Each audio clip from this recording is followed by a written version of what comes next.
Troy is the owner of Bluebird CFW. Welcome, Troy. Remind people if they forgot what CFW stands for. Crawl space, foundation, and waterproofing. All right. And if I got a floor that's sloping in my house, why do you suppose that is? Well, if it's sloping down in the center, more than likely that's going to be you have a beam issue. You may have sagging beam. The jacks could be settling, which that's what holds up the beam underneath. Okay. So we'd have to come in, inspect. We may have to give you a new jack, some basically supports to help bring that back up, Okay. or maybe replace the beam also. Okay. Nice. So what's the difference between a sloping floor and the other thing that I think of is a settling foundation? Like, does that cause? Well, a settling foundation is different. So if you're getting settling in the middle, that's sloping floors. If you're getting settling on the outside, so you're seeing cracking by the windows and doors are hard to open, trim gapping, that's normally your outside foundation is settling. Okay. So that means that's a whole different procedure. And that just happens though, right? To Yep, every house. that could be a couple things. That could be poor compaction when the house was built. Okay.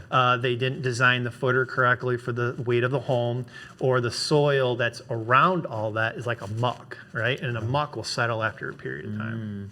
All right, so how do you fix the sloping floors or the settling foundation?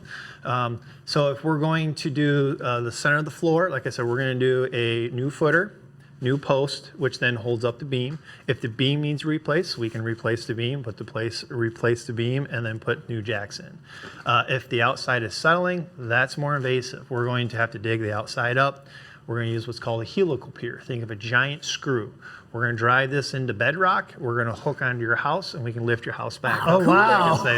Yep. And I've got one we're going to after I leave here. Really? Oh, yeah.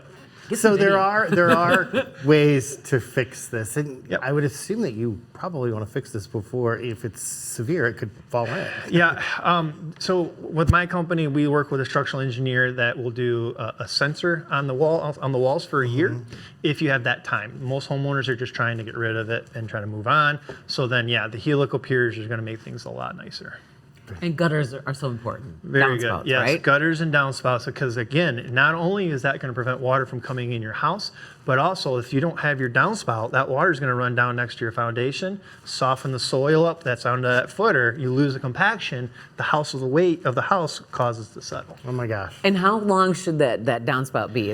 I like 5 feet. I think code's 32 or 36 inches to go with it. But I like 5 feet because the further you get that water away, the better you're going to be.